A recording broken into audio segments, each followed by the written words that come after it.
Hostel yan. Located dito sa Rio Fang District. So meron ditong room A, room B, room C, room D, tsaka ito room E, tsaka F. So may 6 na rooms. Diba? Kasya kami 5 dito guys. Ito, meron silang faucet and also hair dryer. Meron sila ditong body wash, shampoo, babae, hindi na kayo magugutom. May malapit na Family Mart na 7-Eleven. May mga street foods, may malapit na night mart.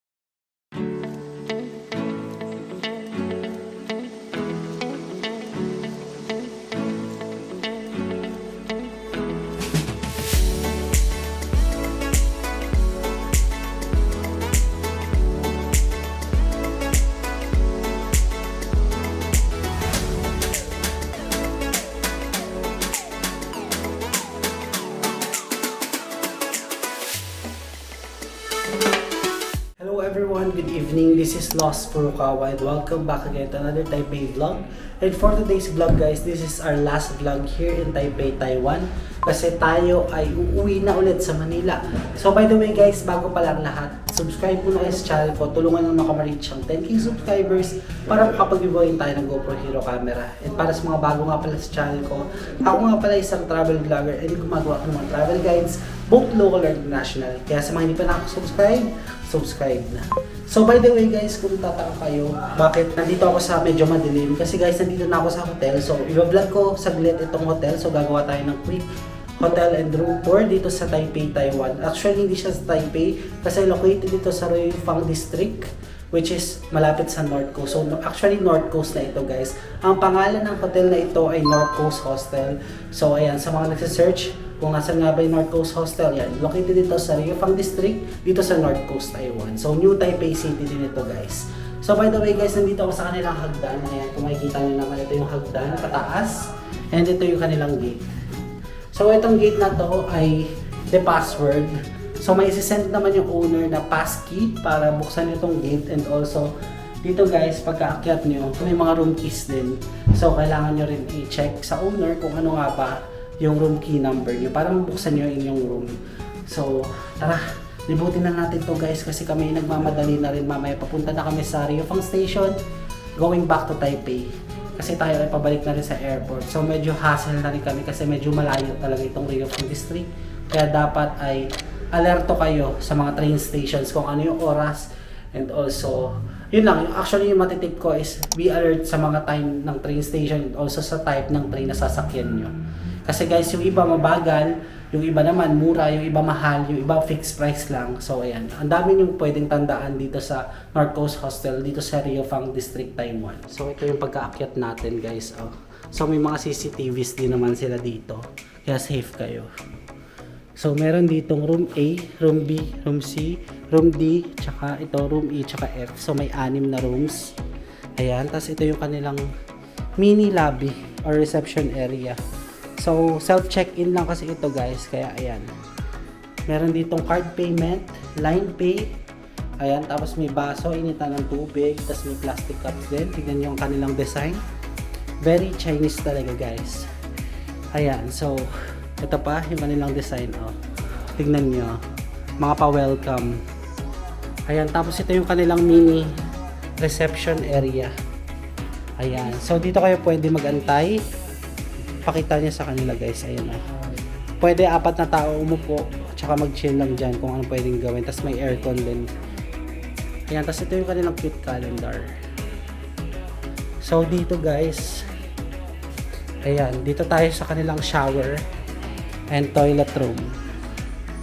Ito, meron silang faucet and also hair dryer. Ayan. Tapos ito may hand soap din, may alcohol, ayan. Tapos malamig yung kanilang tubig. Ayan. Dito naman guys, sa kanilang shower rooms. Diba? Oh, ang ganda. Meron sila ditong body wash, shampoo. Ayan. Yun yung kanilang shower. And meron ding mixed temperature. Kung gusto nyo hot or cold. Ito yung mga sabitan. Ayan. And also ito yung mga lalagyan ng mga damit or di kaya mga skincare nyo. Kasi ito may slipper sila. Ayan. Ayan. Oh. Diba? Ganyan lang kasimple yung kanilang shower room. Pero spacious na siya guys. Same lang din sa mga other shower rooms. Ayan. Same lang din. Same lang design lang.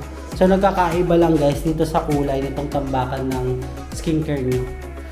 Ayan. So may window. Ayan. Okay. Diba? Sobrang spacious. Tapos ito meron siyang pang cleaning ng mga bathroom. Ayan. Nagpe-prepare na sila. So, yun yung toilet room. So, tara. Sa room na tayo, guys. Let's go sa ating room tour. Diba? O, kasya kaming 5 dito, guys. Ayan. Pwede dito 2. Pwede dito 2. Pwede dito 2. Pwede rin sa taas 2. Hindi ko alam kung ano yung max, pero baka 5 lang. So, ayan. May aircon din sila. Malamig din yan. Ayan, oh. 'Di ba? Oh. Okay din, spacious din siya, guys. Nagkasya naman kami 5 dito. Kasi ito, sabitan niyo ng kung ano-ano, kung hot or cup or jacket, 'yan pwede. May mga lamps din sila kung gusto niyo reading lamp. Ayan. Ito may salamin, tapos may sleepers din na free. So suot ko kasi isa. So dahil 5 kami, ayan, 5 yung sleepers. Tapos may mga charging station. So don't worry guys, normal lang din, parang kagaya lang sa Philippines.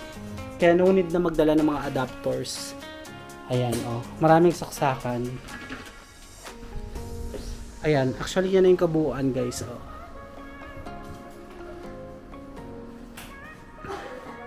Ayan.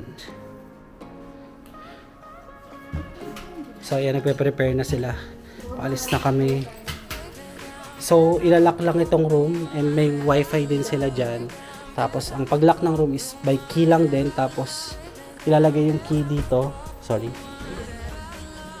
Ayan. Ito yung kanilang lalagyan ng key.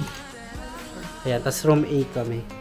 So, kung nagtatanong kayo sa presyo nito guys, na-avail namin ito for 17,350 pesos. So, kung i-divide namin by 5, tigdi 3,470 pesos kami. And per night ay nakalagay dito is magkano ang kanilang per night? Kasi 12,449.33 plus yung taxes pa. So, kung i-divide natin by 5, 449 divide by 5, 2,489. So, 5 na kayo nun. So, ang pros niya guys is okay siya guys. Accessible. Tapat lang siya talaga ng Ryufang Station. And also, maaliwalas yung paligid, malinis yung owner talaga. Tapos, maraming kainan sa baba, hindi na kayo magugutom, may malapit na Family Mart na 7-Eleven, may mga street foods, may malapit na night market, and also, ano pa, napakaraming malapit dito guys. Meron ding Ryufang food court, so ayan. Tapos, ano pa yung mga napansin ko dito, may malakas na wifi sila, and may only tubig din. Tapos yung shower is wala lang silang toiletries and towel. So kayo na bahala magdala ng sarili yung toiletries. Kasi ang sabi, parang utos ng government na magdala yung foreign locals ng separate na personal hygiene kits nila. Tapos ano pa? And okay din yung aircon, malamig din siya talaga guys. And also, bukod sa malamig na sa labas, malamig pa rin dito sa loob. So hindi na kami talo. Talagang sulit na sulit din yung bayad namin dito. Pero ayun, dun tayo focus sa disadvantages. Ayun guys, nahirapan kami sa mga train stations kakaantay sa going to Ryufang from Taipei. So yun lang, be aware lang sa mga train stations guys kung ano yung oras going to Ryufang, vice versa. So ang interval ata is 30 minutes to 1 hour dito sa Ryufang. So be aware lang din talaga guys. So yun lang yung tips ko sa inyo, talagang hindi siya malapit sa city. So ang estimated time namin palagi is 30 to 1 hour and 30 minutes talaga na biyahe. So, I think yun lang guys yung masishare kong info if ever meron man later na lang sa airport. So, ngayon kami ay papunta na sa train station. Kasi naghahabol pa kami ng oras. So, let's go na.